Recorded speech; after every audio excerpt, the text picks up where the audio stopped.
Tobey Maguire é o melhor Homem-Aranha e eu posso provar. Sim, eu sei que isso é polêmico, porque sempre que esse assunto aparece, a internet se divide entre quem prefere o carisma do Andrew, quem cresceu com o universo do Tom, e quem jura que o Tobey só é lembrado por nostalgia. Mas hoje eu não vou usar nostalgia como argumento. E eu não vou falar, marcou minha infância, ou era diferente naquela época. Eu vou mostrar ponto por ponto, porque a versão de Tobey Maguire entende o Homem-Aranha de um jeito que nenhuma outra conseguiu repetir no cinema. E não é só atuação, é estrutura de roteiro, construção de personagem, como os vilões refletem os conflitos do Peter, como a responsabilidade pesa de verdade e o impacto cultural que moldou o que a gente entende como Homem-Aranha até hoje. Enquanto outras versões transformaram o herói em espetáculo, essa trilogia transformou o heroísmo em sacrifício. E isso muda tudo. Então fica até o final, porque quando a gente passar por cada ponto, responsabilidade, drama, vilões, impacto, você vai entender porque essa não é só uma versão boa, é a versão que capturou a essência. E quando você percebe isso, fica difícil defender outra como a melhor. Mas se você curtiu esse tema, se você curte Homem-Aranha, se você curte o universo Marvel, o universo geek no geral, desce aqui embaixo, deixa o teu like, se inscreve no canal e ativa o sininho para não perder os próximos conteúdos e também considera se tornar um membro para ter acesso a muito conteúdo exclusivo. Mas agora, bora para esse vídeo.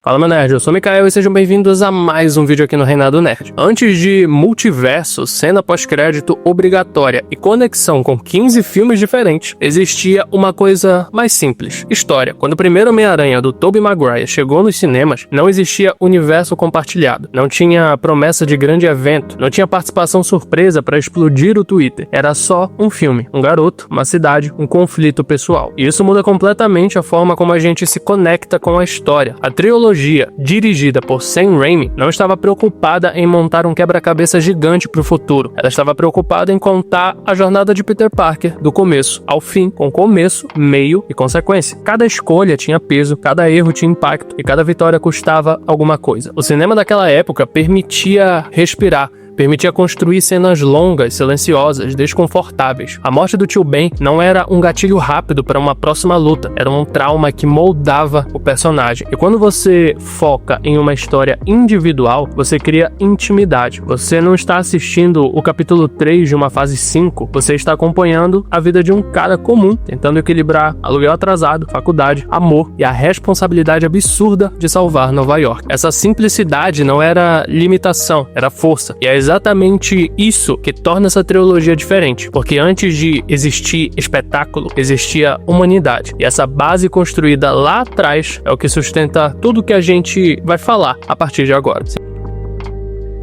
Existe uma frase que define o Homem-Aranha. É simples: grandes poderes trazem grandes responsabilidades. Mas aqui está a diferença. Na trilogia do Tobey Maguire, isso não é só uma frase bonita, é uma sentença. A morte do tio Ben não funciona como um detalhe trágico para justificar a origem do herói. Ela é o ponto de ruptura real do personagem. É ali que o Peter entende, da pior forma possível, que a própria omissão teve consequência. Ele podia ter impedido, ele escolheu não agir e alguém pagou por isso. Essa culpa não desaparece no filme seguinte. Ela não vira apenas motivação heróica, ela vira peso. O Peter não veste o uniforme porque achava divertido, não é empolgação, não é adrenalina, não é agora eu sou especial. Ele veste porque sente que deve, porque se ele não fizer, alguém pode sofrer de novo por causa de uma escolha egoísta. E isso muda tudo. Cada decisão dele passa por esse filtro. Quando ele perde o emprego, quando ele chega atrasado, quando afasta Mary Jane, quando abandona qualquer chance de ter uma vida normal, ele não está escolhendo ser herói por glamour. Ele está pagando uma dívida moral que sente que nunca vai conseguir quitar. Essa é a diferença entre agir por empolgação e agir por responsabilidade. Empolgação é impulso, responsabilidade é sacrifício. E na versão do Tobey, o Homem-Aranha é construído exatamente sobre isso. Não é sobre ser o mais forte, o mais engraçado ou o mais estiloso. É sobre fazer o que é certo, mesmo quando isso destrói a própria vida. E é por isso que essa versão pesa mais, porque ela entende que ser herói não é privilégio, é consequência. Agora pensa comigo, o que o Peter ganha sendo o Homem-Aranha? Na versão do Tobey Maguire, a resposta é simples, quase nada. Ele perde empregos porque chega atrasado, vive sendo demitido, o dinheiro nunca é suficiente, o aluguel atrasa, as contas acumulam, ele literalmente apanha da vida comum enquanto tenta salvar a cidade. E o pior não é nem isso, o relacionamento com a Mary Jane vai se desgastando aos poucos. Ele mente, se afasta, decepciona, não porque quer, mas porque sempre que surge uma escolha entre felicidade pessoal e responsabilidade, ele escolhe a responsabilidade. E essa escolha tem custo. A vida pessoal dele está constantemente em colapso. Amigos se afastam, sonhos ficam pelo caminho, a faculdade vai mal. Ele parece irresponsável para todo mundo, quando na verdade é a pessoa mais responsável da sala. Esse é o diferencial emocional. Em muitas versões, ser herói traz brilho, traz admiração, traz pertencimento. Aqui traz exaustão, traz solidão e traz frustração. O heroísmo não é recompensa, é peso. E é justamente por isso que dói mais, porque você percebe que se ele pudesse escolher, talvez preferisse uma vida normal, mas ele não se permite escolher. Ele continua, mesmo cansado, mesmo quebrado, mesmo sozinho. E quando o personagem continua fazendo certo sem receber nada em troca, é aí que ele deixa de ser só um super-herói e virar algo muito mais humano.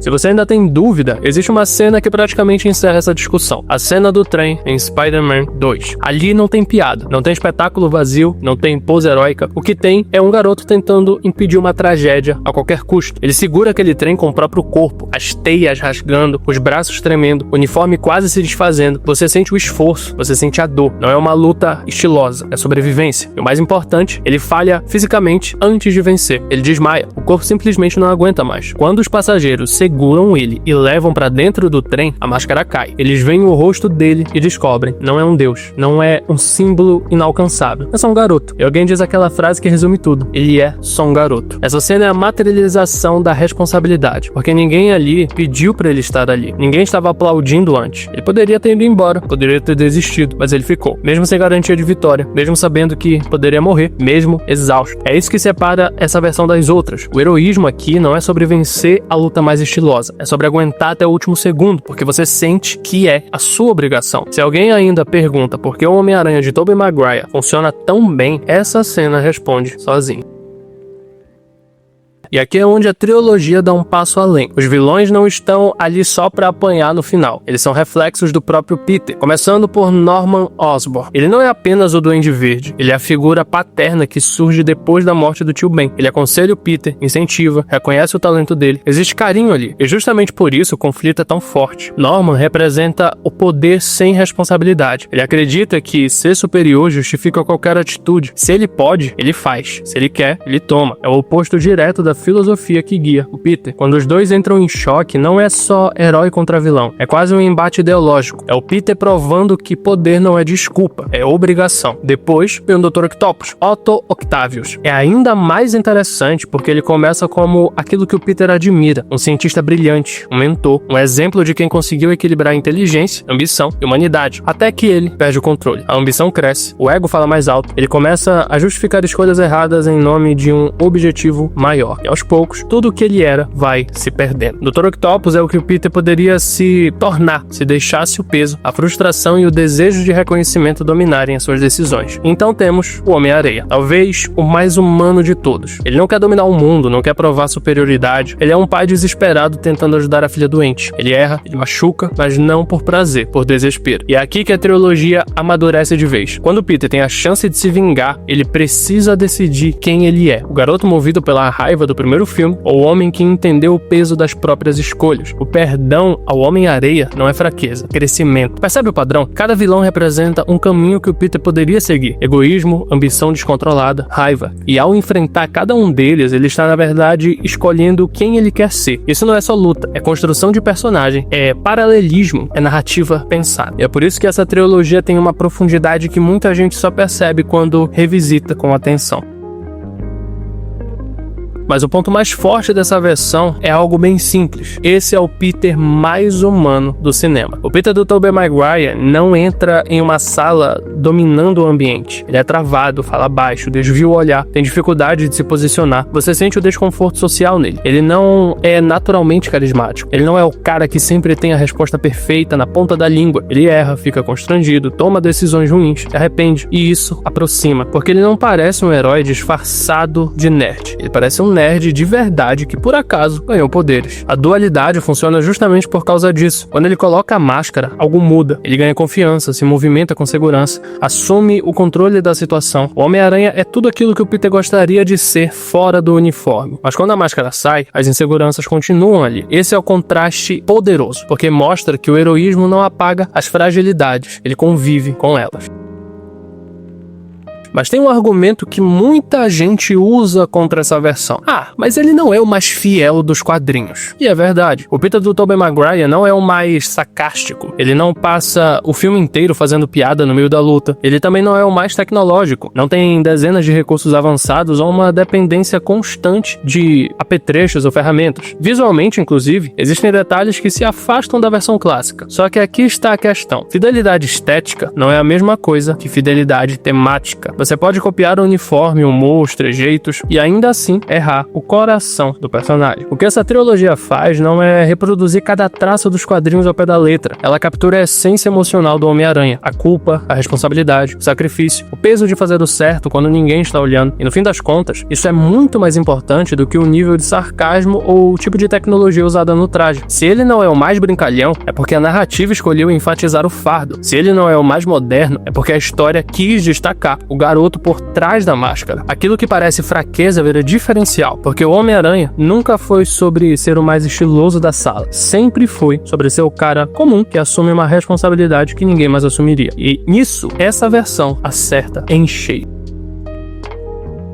E quando a gente sai do campo da opinião e olha para o impacto real, a discussão fica ainda mais interessante. A trilogia consolidou uma identidade visual que até hoje muita gente associa automaticamente ao Homem-Aranha. O uniforme com relevo prateado, o símbolo no peito, o tom mais vibrante do vermelho e azul. Durante anos, aquela foi a imagem do personagem no cinema. E não foi só o visual. A trilha de Danny Elfman ajudou a construir essa identidade. Aquela música principal carrega heroísmo, mas também carrega melancolia. Quando ela toca, você sente grandeza, mas também sente solidão. E isso combina perfeitamente com a proposta do personagem naquela versão. Esses elementos não ficaram presos aos anos 2000. Eles moldaram a forma como o público moderno enxerga o Homem-Aranha. Mesmo quem prefere outras versões, cresceu com essa base já estabelecida. As adaptações que vieram depois precisaram dialogar com isso. Seja se afastando, seja homenageando, seja reinterpretando. Mas ignorar nunca foi uma opção. Existe uma prova simples desse legado. Quando cenas clássicas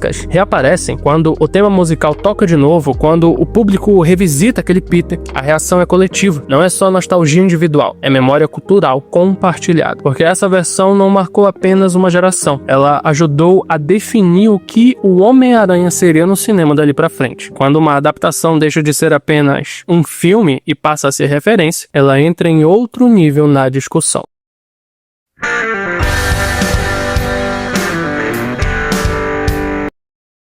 Mas é isso aí, galera. Agora eu quero saber de você. O que você acha do Homem-Aranha de Tobey Maguire? É o seu favorito? Acha o melhor Homem-Aranha? Acha o melhor Peter Parker? Ou você prefere outras versões? Comenta aqui embaixo que eu vou estar lendo todos os comentários e a gente continua debatendo sobre isso. Mas é isso aí, meu nerd. Muito obrigado por ter assistido até aqui. Clique em um desses vídeos que tá aparecendo na tela que eu tenho certeza que você vai curtir e a gente se vê em um próximo vídeo.